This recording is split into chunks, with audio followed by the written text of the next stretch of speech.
Can see. I'm okay.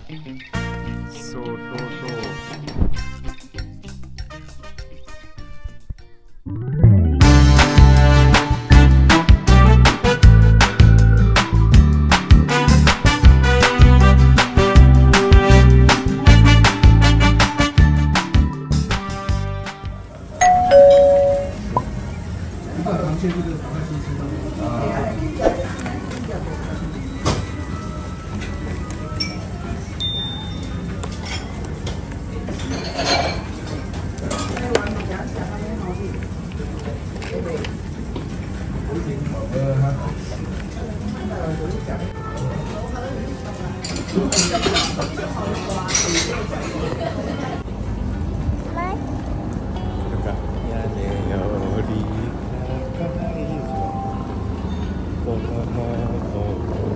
Hi guys! So ayun na nga, pauwi na tayo. Pauwi na. Wala naman tayong vlog, no? So ayun na nga guys, pauwi na tayo. Galing kaming Kanay dahil nga nag-check ako or namili ako ng mga Pinoy food stock natin dahil wala tayong stock. Meron pa naman pero yung kagaya ng pansit, kailangan ko kasi bumili ng pansit dahil wala akong stock ng pansit bihon, tapos yung pang sala, buko salad or ano, pero ang try kong gawin is buko pandan. And ayun na nga guys, kumain tayo tuloy sa labas and kami lang tatlo, hindi kasama si Miyuki dahil nga may pasok pa si Miyuki. Start bukas, wala nang pasok si Aling Malit hanggang Monday, parang part yun ng Golden Week vacation. And ayun, sa Saturday guys is ano, Children's Day dito sa Japan. And di ba pag Children's Day or pag ganung ano, doon kami sa kapatid niyang babae dahil yung kapatid niyang babae yung may anak na lalaki. And kailangan namin magdala ng food. So, bawat family magdala ng tagi-isang putahe ng pagkain. Kaya ayun, so ang sabi ni Papa, pansit na lang daw sa amin. Kasi na-miss na ng lahat yung pansit. And ayun, pauwi na tayo guys. And dahil si Aling Malit ay pauwi na rin yun, baka mamaya hanapin tayo nun. Pero iniwala namin bukas yung pinto ng bahay para kung sakaling mauna naman siya dumating o makakapasok siya.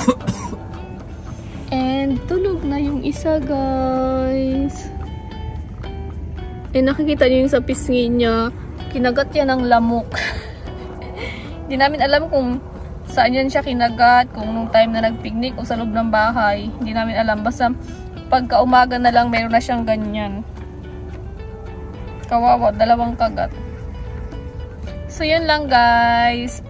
Try ko kung mahuhol ko tong ano, yung pinamili natin sa ano, Asian store. Kunti lang naman to guys. So yun, mamaya. Ayun guys, ipapakita ko tong napamili ko kanina sa Asian store. Ngayon ko lang siya mapapakita dahil kanina pagdating namin, tulog si Haruka and tuloy-tuloy tulog niya kahit nung nilipat ko na siya sa ano, tulog pa rin siya and hindi ko na siya iniwan, tinabihan ko na, inakatulog na rin ako. So ayan, kitang-kita naman sa mukha ko, igising ko lang.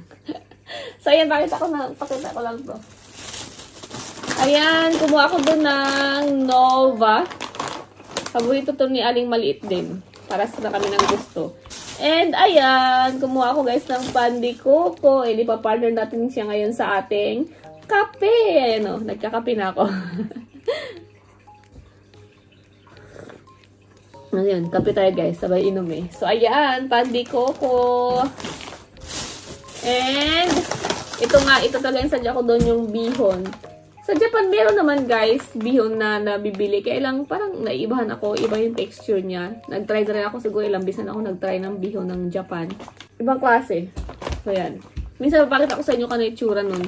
Sa pag nagpunta tayo ng supermarket. So, ayan. Bihon. And kumuha din ako doon ng coconut milk. Ayan.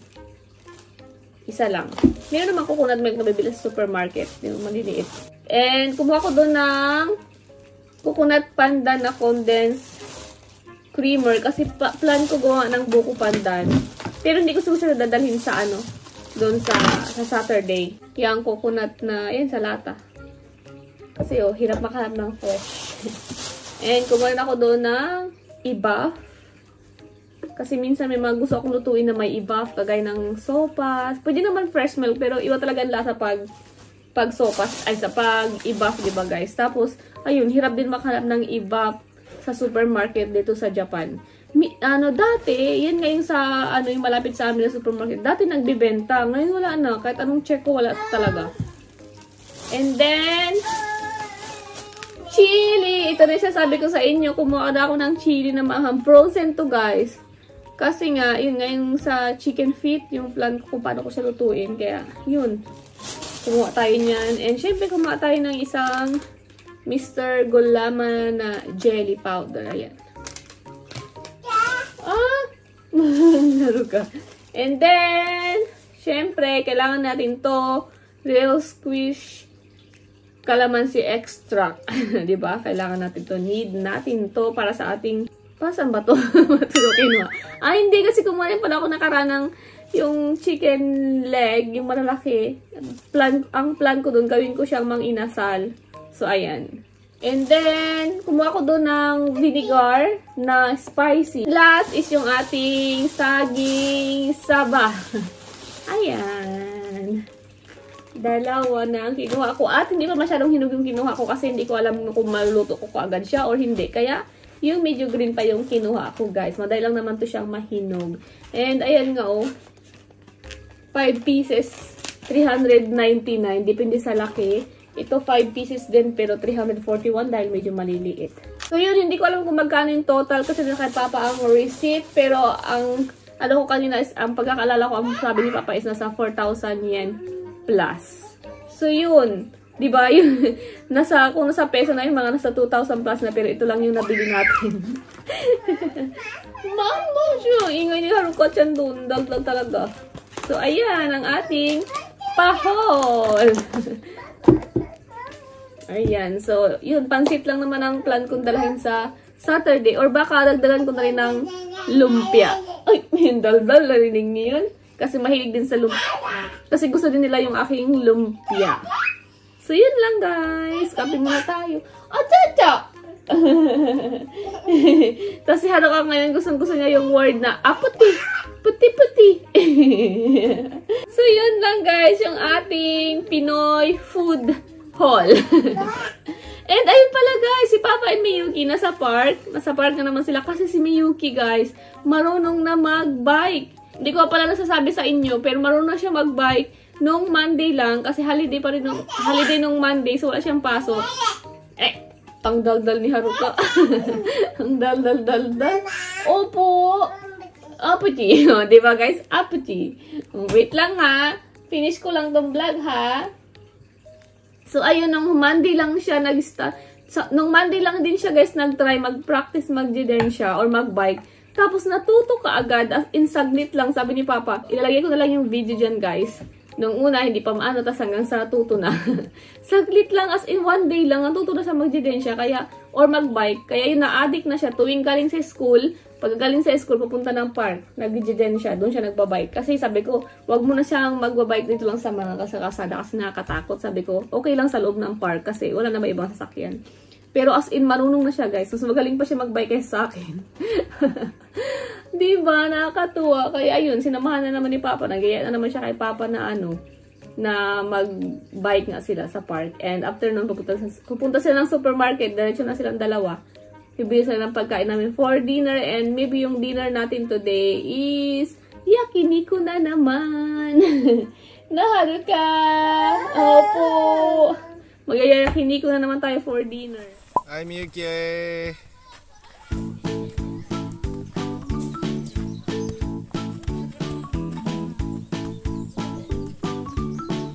おー、すごいすごいすごいすごいすごい。おー、できた。オッケー。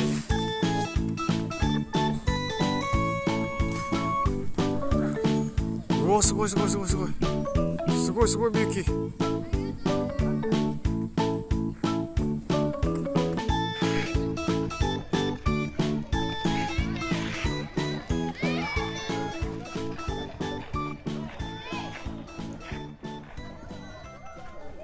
いいよいいよ。Ayan, ready na rin yung ating yakiniku for dinner. Arigato. Ay, kampay! Kampay! Good smell. Kampai. Sama? Kampai. Kampai. Welcome mo itadakimasu.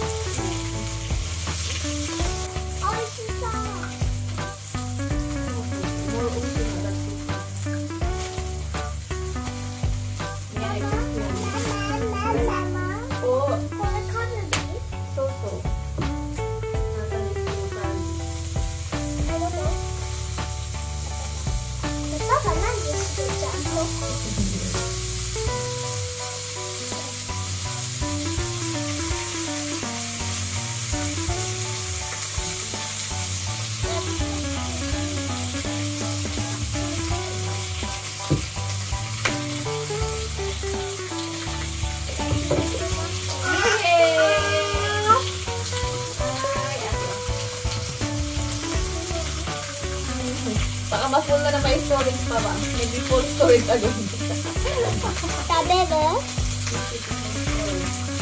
Tabele? Oishi? Oishi? Oishi?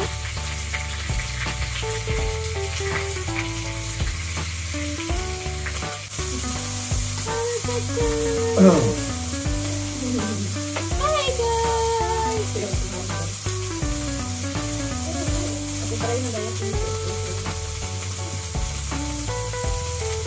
Ang sausage also yun. Also. Oh, so. Ah, oishi yun. Diba? Very curvy. Ah, oishi na. So, which is Oishi.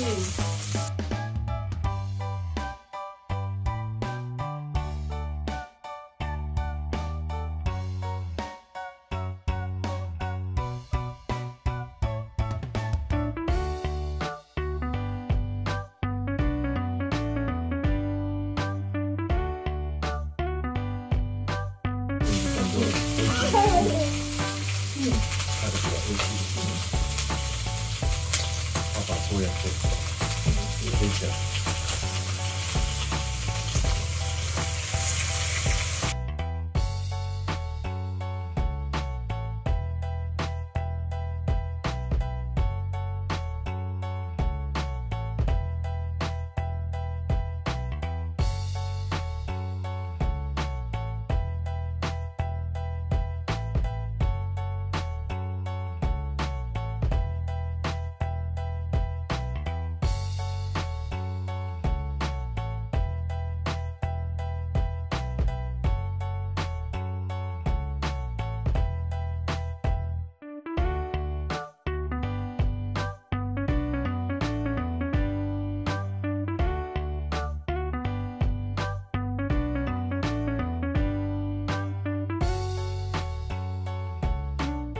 Guys, ang ganap natin for today. And sana na-enjoy niyo po ang vlog namin, guys.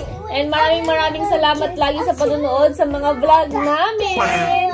And kung na-enjoy niyo po ang vlog namin for today, don't forget to hit the like, subscribe, and hit the notification bell para updated kayo sa mga bago naming vlog. So, ayun. touch Say bye-bye. Favorite, I need a kiss. I can you be my happy?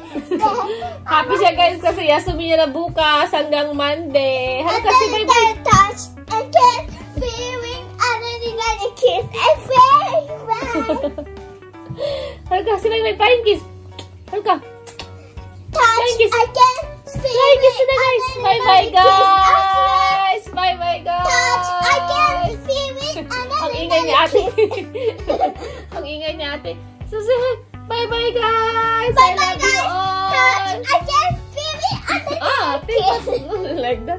Bye-bye, guys. Ano ka? Si bye-bye. Bye-bye. Bye-bye. Oh, flying kiss. Flying kiss yan eh. Yay! Bye-bye! Bye-bye, girls.